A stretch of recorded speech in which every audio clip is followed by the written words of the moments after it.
বিএনপির স্থায়ী কমিটির সদস্য সালাউদ্দিন আহমেদ বলেছেন, নির্বাচনকে বিলম্বিত করতে পিআরের দাবি করছে কয়েকটি দল। নির্বাচন বিলম্বিত হলে ফ্যাসিবাদের উত্থান হবে, নির্বাচন বানচাল হলে অগণতান্ত্রিক শক্তির উত্থান হবে বলে মন্তব্য করেন তিনি।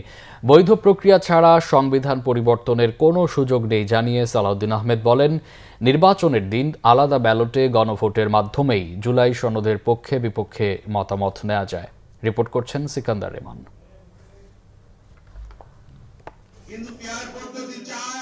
এনডিপির ৩৬তম প্রতিষ্ঠা বার্ষিকীর অনুষ্ঠানটি হয় রাজধানীর ইঞ্জিনিয়ার্স ইনস্টিটিউটে।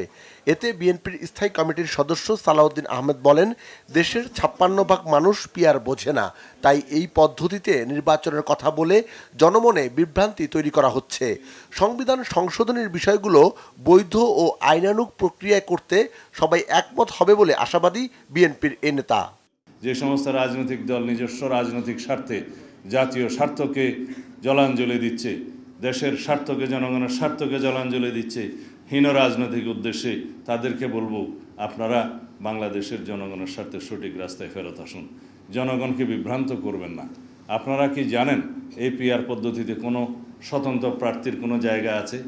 আপনারা যে কেউ যদি কোনো নির্বাচনী এলাকার মধ্যে কেউ একজন স্বতন্ত্র প্রার্থী হিসেবে দাঁড়াতে চান, তার জন্য এই পিআর পদ্ধতিতে তো কোনো খানা নাই।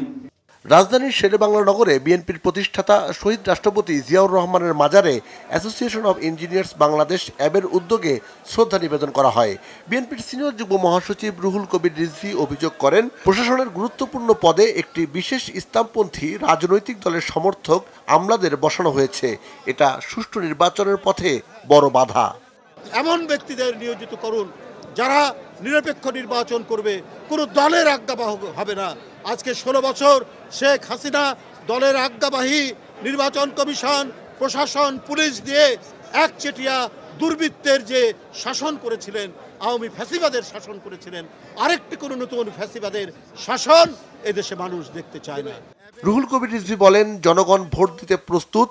নতুন কোনো ইস্যু তৈরি করে জনমতকে বিভ্রান্ত করার চেষ্টা যারা করছেন, তারা জনগণের কাছে ধরা পড়ে যাবে বলেও মন্তব্য করেন তিনি। সিকান্দার রেমান, বাংলা ভিশন, ঢাকা।